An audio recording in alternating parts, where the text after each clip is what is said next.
Hello everyone, my name is Eva and welcome back to my YouTube channel.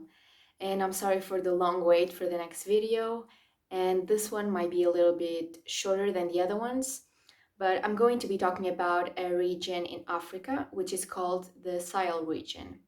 And this region comprises several other countries, and basically what I'm going to be explaining is the situation there, what is happening, and why it is important for us to know.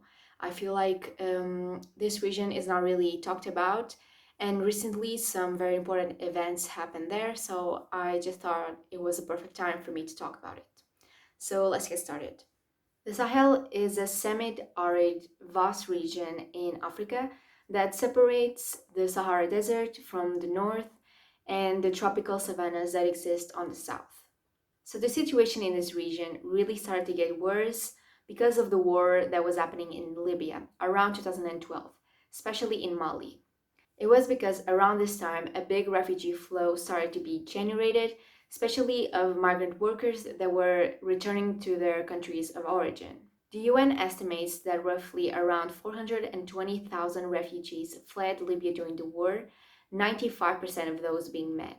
Also around this time, because of the war in Libya, a big flow of weapons started to go across the borders to these countries in the Sahel region, and they were being delivered to separatist groups that eventually ended up taking over the north part of Mali. And these separatist groups were related to Al-Qaeda.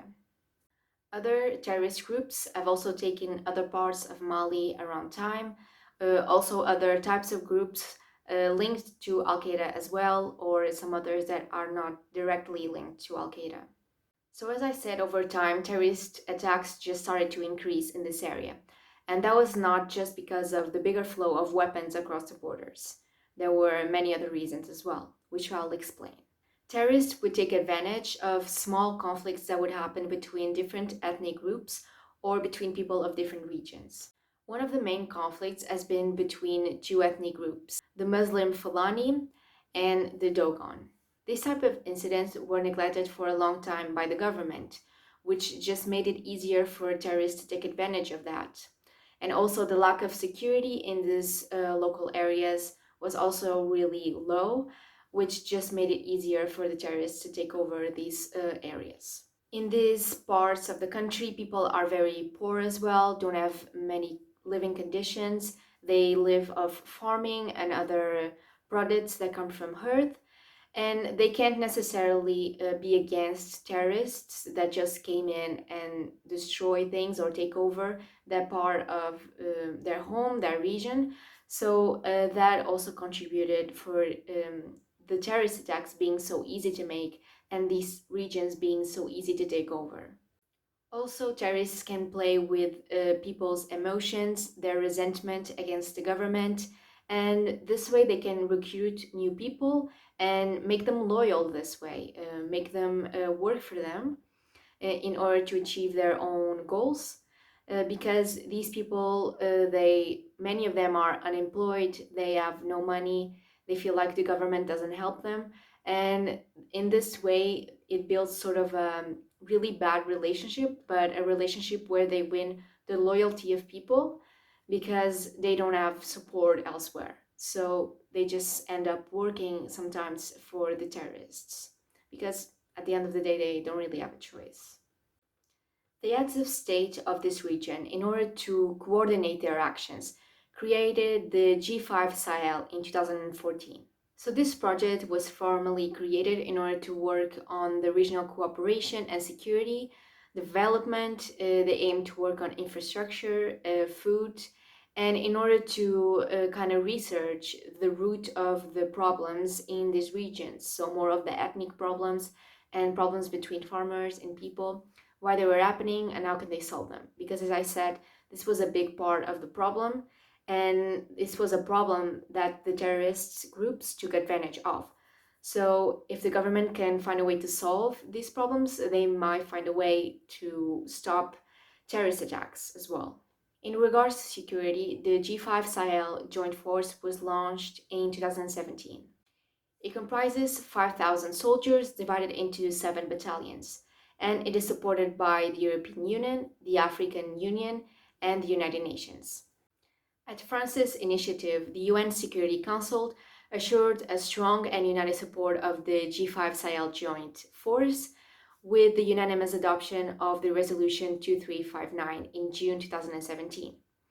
This resolution calls to international identities and the international community to provide logistical, operational, and financial support to assist this force.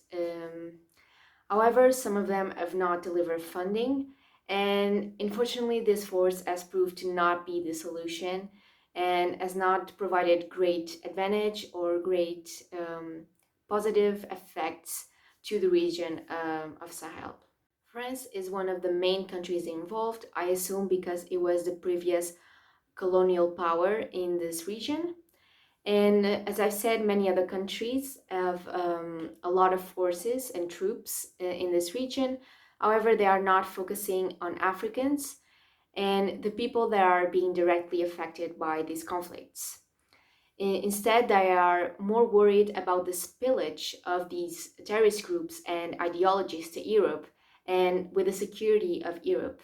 Basically, they have appropriated the problem of African people and the problem that directly affects the Sahel region and the people that live there.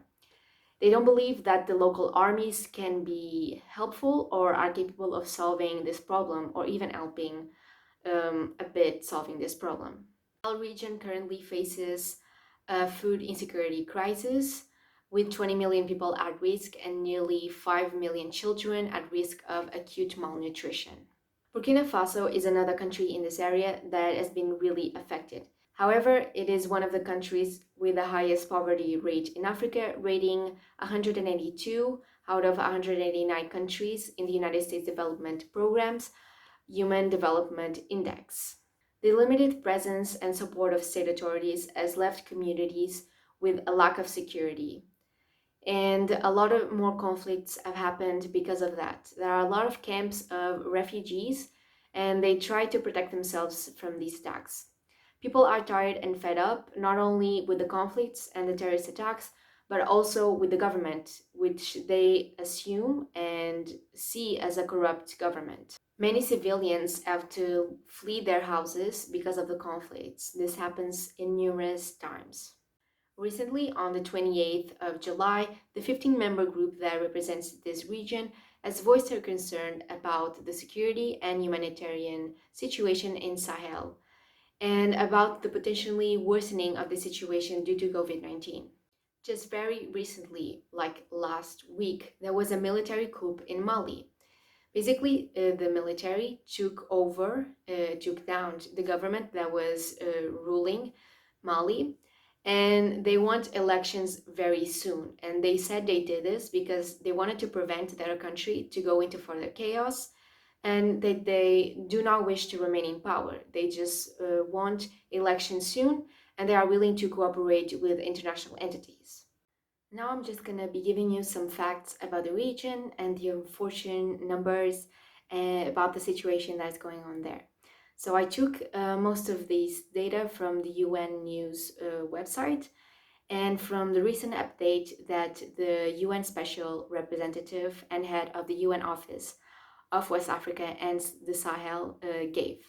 So, and I'm also going to be quoting some of the things he said during this update report to the United Nations. 721,000 children under 5 years old are at risk of severe acute malnutrition. The past 3 years have also witnessed a six-fold increase in school closures due to violence. More than 3,000 schools have closed, affecting 610,000 children and around 15,000 workers, teachers. The terrorist attacks and casualties in Burkina Faso and Mali and Niger, which have leaped fivefold since 2016, with more than 4,000 deaths reported in 2019 alone.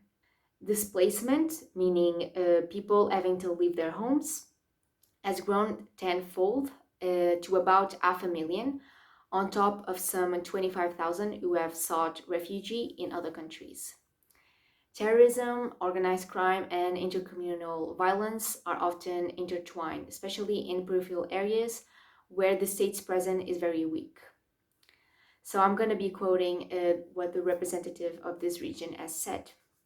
In those places, extremists provide safety and protection to populations, as well as social services in exchange for loyalty. Echoing the Secretary General in saying that for these regions, counter-terrorist responses must focus on gaining the trust and support of local populations. So it is believed that the government and the United Nations and everyone that wants to help, if they want to solve the situation, they need to focus on working towards making peace between ethnic groups and farmers and people of the region in order for terrorists not to take advantage of these facts, of the rage that they have against each other, of the rage that they have against the government, and making them loyal because of that to these groups, even though they might not even care for their causes. 70% of the West African's population rely on agriculture and livestock rearing for a living, underscoring the importance of peaceful coexistence. The representative also pointed out climate change, among other factors, as increasingly exacerbating the farmer-herder conflicts. As he stated, the impact of climate change on security also spawns a negative relationship between climate change, social cohesion, irregular migration, and criminality in some places. So this is gonna be it for the video. I know it was a little bit shorter, but I hope you learned something new. And I feel like I'm gonna do a bit of these type of videos more of certain regions that are not Europe or America that a lot of people don't really hear about in the news or just don't pay as much attention to and are equally as important. So I hope you'd enjoyed it. If you have any other things or any other suggestions, please leave them in the comments down below. Please give a like if you like this video and subscribe if you want to see more. And I'll see you on the next time. Bye.